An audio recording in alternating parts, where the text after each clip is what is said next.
Well, here we go again. Welcome back to The Way I See It. I'm your host, Michael Baumler. We live in a world that has finally learned how to talk about mental health, and that's a good thing. But lately, I think there's something missing. There's a tougher question there somewhere. Because have we shifted from raising awareness to wearing labels? The way I see it, there's a huge difference between understanding our emotions and identifying as them. You know, have we normalized anxiety and depression to the point where they've become part of our identity? Or, on the other hand, is the awareness movement still not recognized enough or perhaps not doing enough? Yes, now I know this is a sensitive topic. It's very emotional, a little philosophical, and very likely to stir debate. And that's okay, because you see, I've personally gone through burnout and recovery, but I've never called it mental health. To me, it was a season of learning, not a definition of who I am. So today, my goal is to strike a balance, awareness with accountability, and perhaps compassion with honesty. So let's get into it. The difference between mental health and mental strength.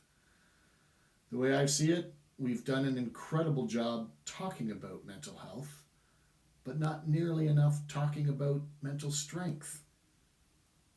You see, openness is good, vulnerability is necessary, but sometimes our cultural language makes normal emotions sound like friggin' clinical disorders. Feeling sad isn't always depression. Feeling nervous isn't always anxiety. Sometimes it's just life, and it's life happening in real time. Let's talk about resilience for a minute. We can acknowledge pain and build endurance. They're not opposite, they actually work together. And mental health, well, it's not a trend, it's not a hashtag, it's a discipline. And maybe what we need isn't more diagnoses, but more dialogue. And that, to me, starts with conversations like this: honest, calm, and without judgment. The rise of awareness and its unintended effects. In recent years, most people have opened up about anxiety, depression, and burnout, and that's powerful. It's got it's brought compassion back into workplaces, homes, and relationships that once ignored it. But there's still another side to this cultural shift. When every rough day becomes a disorder, when every uncomfortable feeling becomes a malfunction, we risk losing something essential. We lose the understanding that discomfort is part of being human. That fear, that frustration, and sadness, they're not always warning signs. Sometimes they're growth signs. We've started to treat every low mood like a diagnosis. Too many people have regular sessions with psychologists. And maybe that's why so many people feel broken. Not because they are, but because they've been taught that the struggle is abnormal. Strength is not the opposite of struggle. The way I see it, mental health isn't just about feeling better, it's about getting stronger. You know, don't get me wrong, there's nothing wrong with therapy, medication, or rest. Those are powerful tools, they save lives. But they're not the final destination. Resilience doesn't come from eliminating pressure, it comes from learning to breathe under it.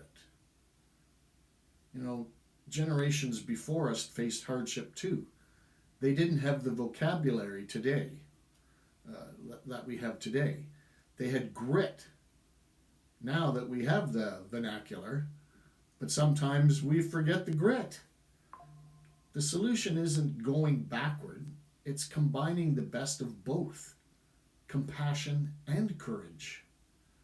awareness and accountability, support and self-strengthening.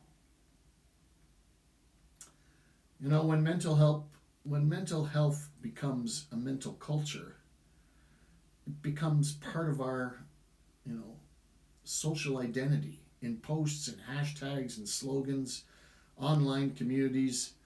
Sometimes that's supportive, but sometimes it blurs the line between healing and branding.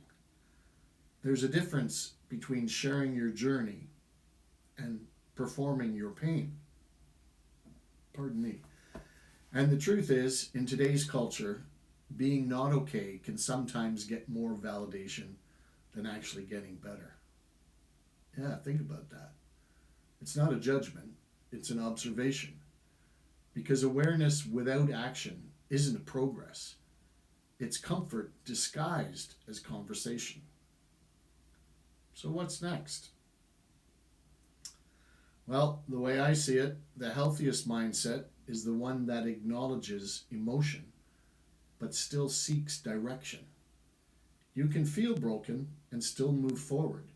You can admit weakness and still act strong. Real mental health isn't about hiding feelings, and it's not about being defined by them either.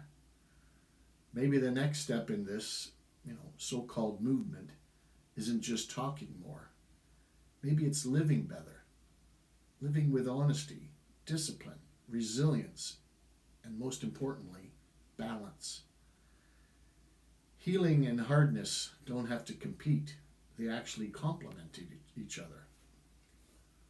Strong mind isn't one that never breaks. It's the one that learns how to rebuild. If you're struggling right now, I hope you hear this with peace, not with pressure. You're not alone, but you're also not powerless. Well, that was a mouthful. Thanks for listening to The Way I See It. If this episode made you think just a little differently, or reminded you of your own strength, share it with somebody. And share it with somebody who might need it.